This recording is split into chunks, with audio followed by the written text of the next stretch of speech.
If you've watched the first video in this series, you should have some idea of what the library has to offer. This video will go into more detail about how to find the specific items and information you're looking for. In the previous video, we compared digital databases to library buildings. Databases, like library shelves, store many individual information items. They label and organize those information items to make them easier to find and retrieve. When you're used to predictive search tools like Google, database searching can feel a little awkward. But while these tools are less intuitive, they can retrieve information with more precision when used correctly. Let's start by learning more about the main search bar on our library homepage. This tool retrieves results from the Lynn Library's physical collection and most of our digital databases. You should begin your search here if you're looking for a book, textbook, or physical item in the Lynn Library, if you want to see if we have access to a specific publication, or if you're looking for information related to a broad topic. Let's start by trying to find a specific item. Type the title of the item into the main search bar in the center of the library homepage. It's important to get the exact spelling and wording of the title right. It's also okay to use the first few words of a long title. Our main search bar defaults to keyword searching. You could use advanced search to specify that you're looking for a specific title or author, or you could just add the shortcut TI: or AU: before your search terms.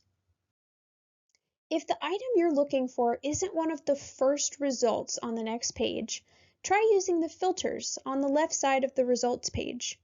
You can check the box for Lynn University Library under Held by Library, and you could check the box for Book under Format to further narrow your results. The entry for each item shows its title, authors, and format, as well as the edition and year of publication. You'll see a green checkmark and the word Available if the Lynn Library has access to the item.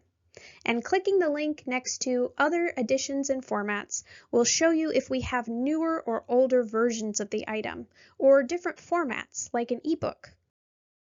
If the library does not currently have access to a specific item, you'll see the text "at other libraries worldwide" under the item summary. You can request items that we don't have by clicking the title, and on the next page, clicking the button Request Item from Another Library on the right side of the screen. Now that we know how to find specific items, let's move on to checking for access to specific publications. On the main page, under the blue search button, hit the link that says Journals A to Z. This page is already set up to search for titles of publications, so enter the exact title and click Search. The results page will show you all of the publications that match your search. Clicking the title of a publication will pull up more details. Make sure you look at coverage. This shows what time span of the publication is accessible. Collection shows you which of our databases provide access to the publication. And clicking the link next to Journal will take you to the database page for that publication. This database page might be confusing. You won't see a list of articles at first. You have to select the issue you'd like to browse by date. Then you can view the articles that were published in that issue. Now that we've reviewed how to use the library's main search tool to find specific items and specific publications, we'll review some tips for doing general research.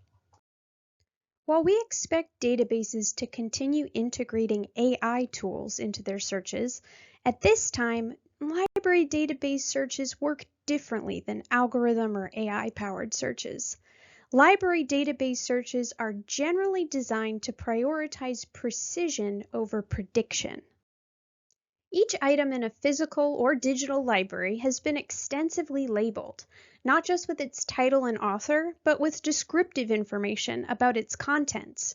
We don't use paper cards anymore, but the idea is largely the same. This is why a keyword search is different than Googling or ChatGPT prompting.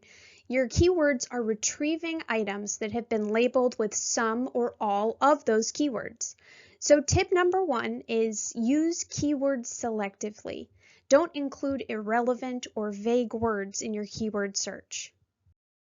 Search tip number 2, learn the language of your topic. Research papers tend to use language in a precise way. For example, look at the different kinds of study that result when we make a small change to our keywords. Studies with the keywords using iPad are looking at how that specific tool affects specific outcomes, whereas studies with the keyword screen time are looking at a type of behavior. That behavior might include iPad use, but it isn't limited to that brand name tool. Tip number 3, instead of adding more keywords to narrow your search results, try to use search filters. Earlier in this video, we looked at some of our main search filters. But every database has filters of some kind. They're usually located on the results page, but not always in the same place. They might also include categories specific to the type of collection that you're searching. If your main search criteria is just finding peer-reviewed sources, you can click a checkbox that will filter your results to peer-reviewed publications on the main search results page. You'll find a filter like this in any database that contains peer-reviewed publications. Some databases will have an academic journals filter instead, or scholarly sources. And to understand how these terms are related, please continue to the Evaluating Information video after you've finished this one. You can also apply filters to your own keywords in the form of quotation marks or Boolean operators. Placing quotation marks around a phrase tells the search tool to treat it as a single keyword. Boolean operators, and, or, and not, can be combined with parentheses to create search strings that will include or exclude a range of different keywords. These search tricks can also be used in most databases, including Google. So far in this video, we've focused on the library's main search tool. Main search is great for finding a wide range of information sources, but what if you want a specific type of information, like journals from a specific field of study, company profiles, or market statistics with infographics? If your research is at this stage, take a look at our library guides. These guides contain links and search strategies for finding specific types of information. Just choose the subject that most closely matches your topic. For example, if we want company profiles, we'd select the Business and Management Guide. The Home tab of this and other library guides will suggest the best library databases for finding different kinds of information. We've also included tips for researching this topic in this database. The indented tabs on this and other guides provide links to external resources and even more specific search tips. For example, the Industry tab on the Business Guide has information about using NAICS codes in your research.